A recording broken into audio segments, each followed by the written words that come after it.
The pharaohs of ancient Egypt were the supreme rulers of the land, similar to today's kings and queens.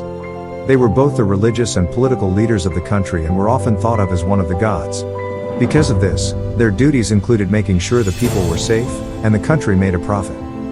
Lots of pharaohs did this by making war, and conquering nearby cultures to take their wealth and make sure they couldn't attack them. Other pharaohs took a more peaceful approach and established friendships as well as trade with other countries.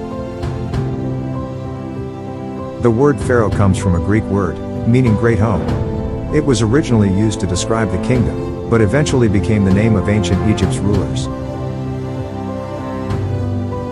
As soon as a pharaoh came into power, it was expected they would begin building their burial tomb. Their tombs were magnificent buildings that took a very long time to construct. It was believed that anything within the tomb would help them live well in the afterlife, so they filled them with as much gold and treasures as they could. They were built in the shape of a pyramid, and the largest one ever built is still standing today. The very first pharaoh is believed to be Pharaoh Narmer. He united Upper and Lower Egypt as one country, and founded the first capital city, Memphis. He reigned for a massive 62 years, and is said to have been killed by a hippopotamus. Historians divide up the timeline of ancient Egypt history by the dynasties of the pharaohs. A dynasty is when one family remained in power, by passing it down through the generations. In the 3,000 years of ancient Egypt history, it is believed there were 31 dynasties. The crown of a pharaoh had the image of the cobra goddess, Wadjet. Only the pharaoh was allowed to wear anything with her image, as she was meant to protect them from their enemies, by spitting flames at them. Symbolism was very important to ancient Egyptians, and they carved well wishes onto their pharaohs' tombs.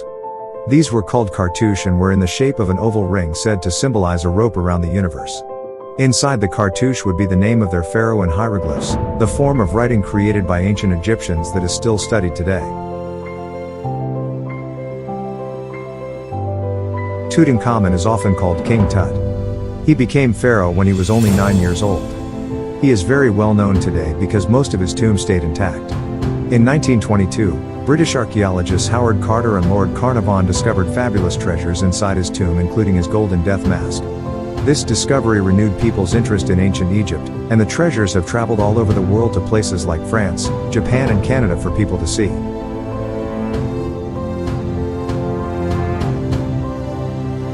Only men were supposed to have the title of pharaoh, but some women did take the position for themselves. This was sometimes to step in as regent to help a child ruler who needed guidance when making important decisions.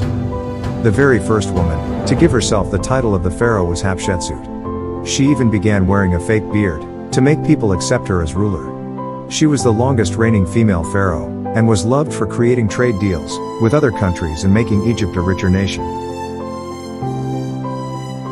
Interestingly, the person considered to be the last pharaoh of ancient Egypt was also a woman. Cleopatra VII had a tumultuous reign. She was 18 when her father died and handed the power of Egypt down to her, instead of her 10-year-old brother. As her brother got older, he decided he was a better fit for the role of a pharaoh, and so forced Cleopatra out. After this, she became friends with the Romans, Julius Caesar, and Mark Antony, who helped her fight her brother's army and win back her title.